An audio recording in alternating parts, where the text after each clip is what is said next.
Alhamdulillah. Allah subhanahu wa ta'ala nous dit dans le Coran Inna Allah la yuhibbul kha'inin. Allah n'aime pas les traîtres. Allah n'aime pas les traîtres tout simplement parce que ce sont des gens qui ne sont pas véridiques. Ce sont des menteurs. Et Allah subhanahu wa ta'ala déteste les menteurs.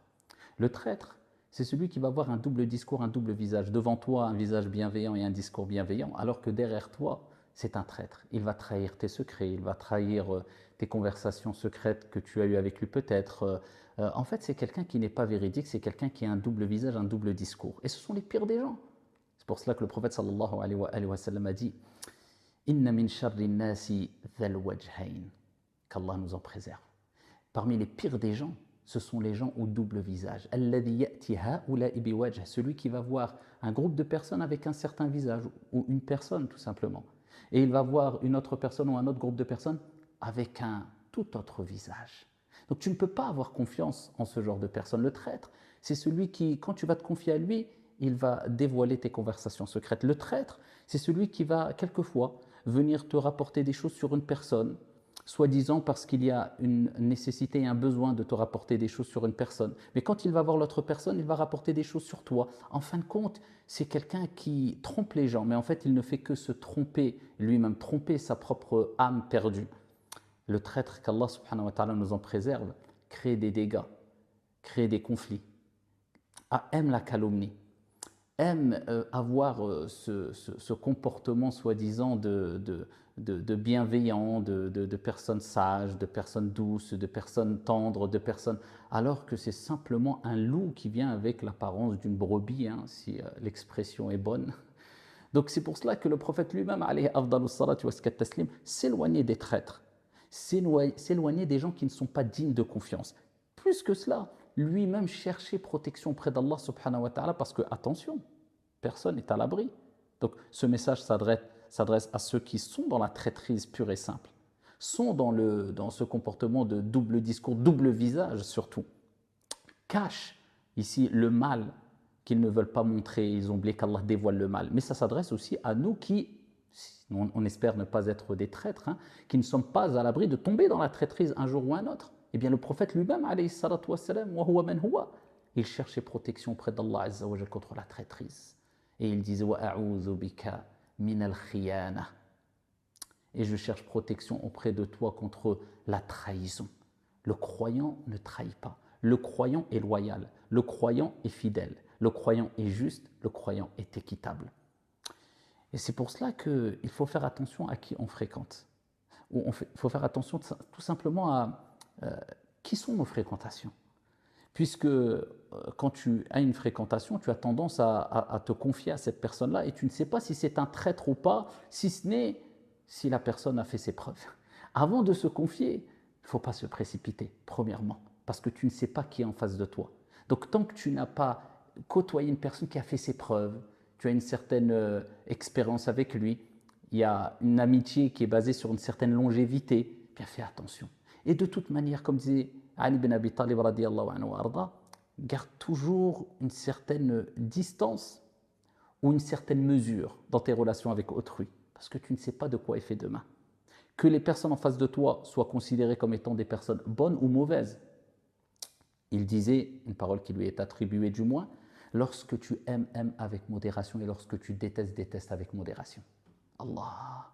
Quand tu aimes une personne, avec une certaine modération, parce que si tu n'as pas une certaine modération, tu vas trop te lâcher, trop te confier, et tu vas te précipiter dans cette relation très intime, très proche avec lui, et peut-être demain, cet ami-là deviendra ton ennemi, et tu vas le regretter, parce que peut-être ça sera une personne qui non seulement est un ennemi, puisqu'il peut avoir des ennemis qui restent loyaux et justes et équitables et véridiques, mais peut-être ça sera un ami traître qui va tout dévoiler, ce qu'il y avait entre toi et lui. Et quand tu détestes, avec modération, ولا يجرمنكم شنآن قوم على ألا تعدلوا اعدلوا هو أقرب للتقوى. Que la haine que vous avez envers une personne, par exemple, ou un groupe de personnes, ne vous pousse pas à être injuste, inéquitable. Soyez juste, cela est plus proche de la piété. Reste objectif. Quand tu détestes une personne, et si tu as tes raisons, garde une certaine mesure dans ton sentiment que tu as envers lui. Ce sentiment de dégoût vis-à-vis de lui ou de haine quelquefois, bien que la haine c'est mauvais. Donc attention, une mesure. Pourquoi peut-être que cet ennemi deviendra ton ami et tu vas le regretter. Tu vas te dire, voilà, j'ai pas contrôlé ma colère vis-à-vis de lui. J'ai dit des choses irrattrapables. J'ai fait des choses irrattrapables alors qu'aujourd'hui c'est mon ami. Peut-être que, en fin de compte, je m'étais trompé. Donc, tu vois, toujours une certaine mesure. Quand tu aimes, pour aussi ne pas être trop déçu. Parce qu'il y a des gens qui vont trahir ta confiance et ça peut faire mal. Il y a des gens à qui tu vas apporter énormément de choses, mais c'est des ingrats.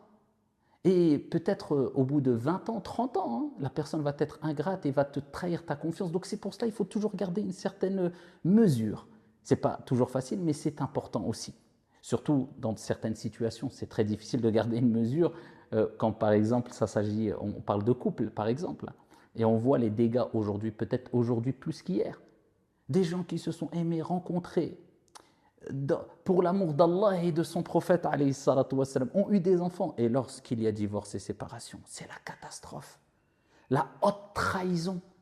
On ne s'en tient pas à répéter des faits qui se sont passés pour justifier le divorce au sein d'une famille avec des témoins ou avec des personnes qui interviennent pour réconcilier juste et équitable. Non, on dévoile les défauts de l'épouse et on dévoile les défauts de l'époux sans aucune limite. Pire que cela, on ment. Et on trahit les secrets, on trahit les conversations intimes qu'il y a eu, on trahit même les vocaux.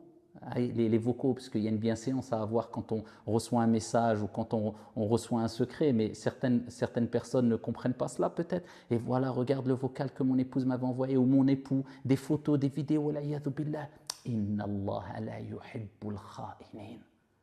Allah déteste, Allah n'aime pas ceux qui trahissent. Sois toujours juste et équitable et écarte-toi noblement des gens qui te trahissent. Ne réponds jamais au mal par le mal. Mais évite le mal, repousse le mal avec sagesse et intelligence et réponds au mal par le bien. À ce moment-là, tu auras compris les choses. Et quand tu vois qu'on t'a trahi, eh bien, remets-toi en Allah subhanahu wa ta'ala. Prononce cette parole, Hasbunallah wa ni'mal wakil. Allah me suffit et quel bon protecteur, quel bon garant. Et détourne-toi noblement. Et celui qui a fait du mal, celui qui a semé du mal, Wallahi wa Rabbil Kaaba, il récoltera le mal. Celui qui a fait du bien et qui a semé le bien ne récoltera que le bien. Inna Allah la yudi'u ajran muhsinin. Allah ne fait pas perdre la récompense des bienfaisants. Donc, garde une juste mesure dans tes relations avec les gens. Demande à Allah de te préserver de la trahison et des traîtres. Et quand on te fait ici un acte mauvais, un acte traître ou un comportement de traître envers toi, détourne-toi noblement, sagement et calmement, qu'Allah subhanahu wa ta'ala nous préserve de tout mal. Wassalamu alaikum.